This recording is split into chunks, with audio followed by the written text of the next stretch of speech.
नमस्कार दोस्तों, स्वागत है आपका हमारे YouTube channel BS Hindi story में। चुप रहने का महत्व, एक बौद्ध भिक्षु की कहानी, मोटिवेशनल स्टोरी। चुप रहने का महत्व। दुनिया की सबसे तेज छुरी हमारी जबान है और दुनिया के सबसे खतरनाक हथियार हमारे शब्द हैं, जो बिना किसी का खून बहाए लोगों को अंदर ही अंदर मार सकते हैं। हमारे शब्द हमारी ताकत हो सकते हैं, उसी के साथ ये हमारी सबसे बड़ी कमजोरी भी हो सकते हैं, अगर हमें नहीं पता कि कब, कहां और क्या और कितना बोलना है। यदि हम सही समय पर सही इरादे के साथ सही शब्दों का प्रयोग करते हैं तो यह हमें एक सफल व्यक्ति बनाता है। लेकिन अगर हम सही समय पर सही इरादे से सही शब्दों का इस्तेमाल नहीं करते तो यह हमारे जीवन को नर्क से बदतर बना सकता है। तो चलिए जानते हैं एक कहानी के माध्यम से चुप रहकर जीवन को कैसे बदला जा सकता है। जापान में एक बहुत ही प्रसिद्ध बौद्ध भिक्षु रहा करते थे। उनका नाम रिसाई था।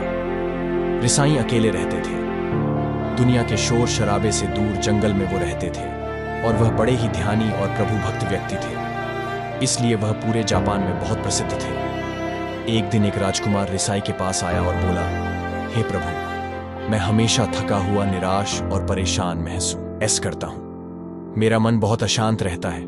हालांकि मेरे पास सब कुछ है, दौलत, शोहरत, सुख सुविधाएं जो हर व्यक्ति चाहता है या पाने की चाहत करता है, लेकिन फिर भी मेरे अंदर इतनी अशांति और चिंता क्यों है?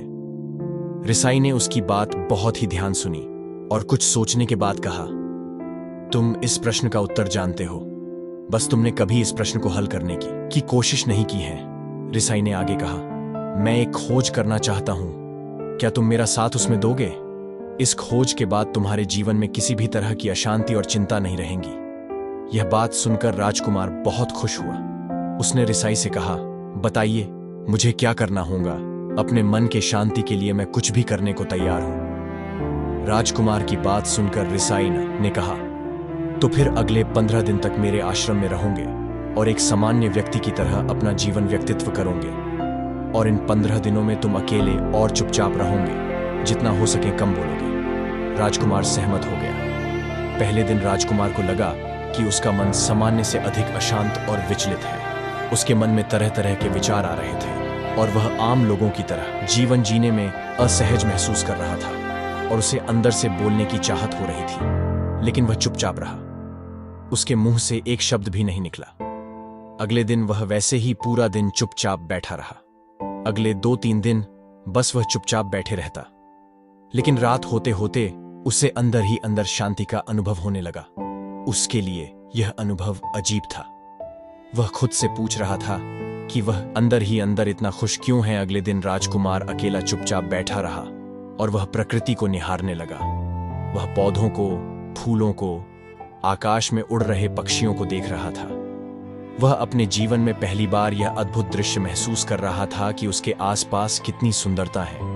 अब वह दिन भर प्रकृति की सुंदरता को निहारता रहता और ताजगी महसूस करते रहने लगा था।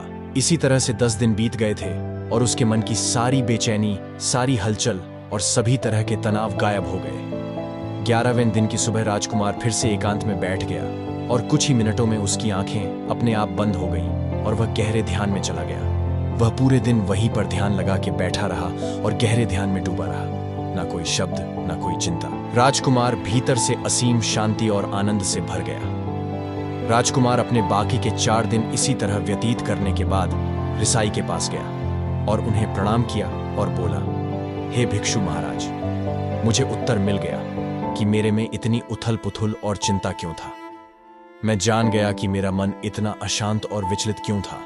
रिसाई ने मुस्कुराते हुए कहा, बताऊं क्या उत्तर मिला तुम्हें? राजकुमार ने कहा, मैं जरूरत से ज्यादा बातें करता था। मैं किसी पर भी अपने शब्द और ऊर्जा व्यर्थ करता था।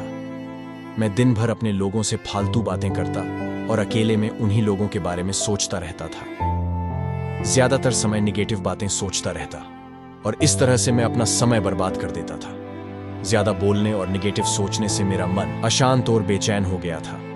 इसी वजह से मैं किसी काम को ठीक से नहीं कर पा रहा था, जिसकी वजह से मैं हर काम में असफल होने लगा और फिर इन्हीं लगातार मिलने वाली असफलताओं की वजह से ही मैं उदास और चिड़चिड़ा हो गया।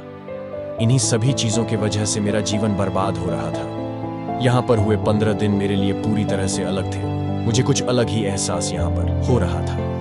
अब मुझे ऐसा लग रहा है मैं अपना जीवन पूरी तरह से जी रहा हूं, लेकिन इसके पहले मैं अपना जीवन गलत तरीके से जी रहा था। जीवन में खुद को जानना और समझना बहुत जरूरी होता है, जो मैंने पिछले 15 दिनों में अनुभव किया। राजकुमार की सारी बातें सुनने के बाद रिसाई ने कहा, सिर्फ तुम ही नहीं, दुनिया में ज्यादातर लोग जरूरत से अधिक बोलते हैं। आज भी लोग ज्यादातर समय केवल दूसरों को नीचा दिखाने के लिए ही बर्बाद करते हैं। रिसाई ने राजकुमार को चुप रहने का महत्व समझाते हुए कहा, एक बार गौतम बुद्ध से उनके एक शिष्य ने पूछा, आप ज्यादातर चुप क्यों रहते हैं? तब बुद्ध उन्हें चुप रहने के फायदे को समझाते हैं। चुप रहने से व्यक्ति अंदर से अनंत शांति और गहराइयों में होता है।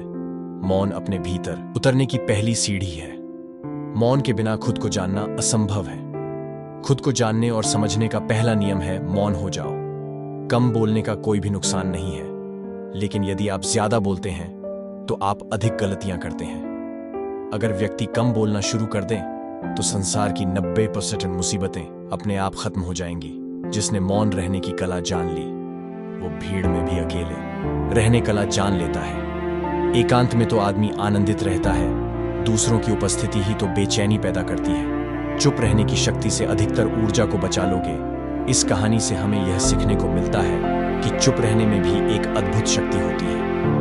अगर हम सही समय पर सही शब्दों का प्रयोग करते हैं तो हम अपने जीवन को सकारात्मक दिशा में बदल सकते हैं। चुप रहने से हम अपने आत्मा की गहराइयों में जा सकते हैं और अंदर से शांति का अनुभव कर सकते हैं। इससे हम अपने विचारों और भावनाओं को साफ करके अपने जीवन को सकारात्मक बना सकते हैं। चुप रहने की कला हमें सीखनी चाहिए ताकि हम अपने शब्दों का सही इस्तेमाल करके अपने और दूसरों के जीवन को सुधार सकें। उम्मीद करते हैं आपको हमारी मोटिवेशनल स्टोरी चुप रहने का महत्व पसंद आई होगी। तो चलिए मिलते हैं अगले वीडियो में, तब तक के लिए धन्यवाद।